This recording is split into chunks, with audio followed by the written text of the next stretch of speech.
Hello বন্ধুরা, আজকে আমরা ব্যাঙ্গালোরের এই ব্যস্ত শহরে একটু সময় বার করে ঘুরতে বেরিয়ে পড়েছিলাম। তো যেতে যেতে রাস্তার পাশে একটা মেলা দেখতে পেলাম, আমরাও সেখানে ঢুকে পড়লাম। দেখো কত সুন্দর মাটির মূর্তি রয়েছে, যেমন গৌতম বুদ্ধের মূর্তি, মাটির বড় বড় ফ্লাওয়ার ভাস, চীনা মাটির কত আসবাবপত্র। আমি কয়েকটা জিনিস একটু টাচ করেও দেখলাম। আমি কয়েকটা জিনিসের দামও জিজ্ঞাসা করলাম, কিন্তু এত অতিরিক্ত দাম যে কি বলবো, আর কিছুই কিনতে পারলাম না। পছন্দ হলো অনেক কিছুই, তাই সেখান থেকে বেরিয়ে গেলাম। বেরিয়ে একটা রেস্টুরেন্টে ঢুকলাম, কি আর করব, তাই চাউমিন আর 1 কাপ চা অর্ডার করলাম।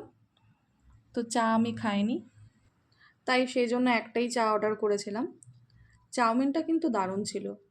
তারপর সেখান থেকে বেরিয়ে এবার বাড়ির উদ্দেশ্যে আবার রওনা দিলাম। তো এরপরে মেলায় গিয়ে আরও অনেক জিনিস দেখেছি, সেগুলোও তোমাদেরকে শেয়ার করব। তো দেখা হচ্ছে নেক্সট ভিডিওতে।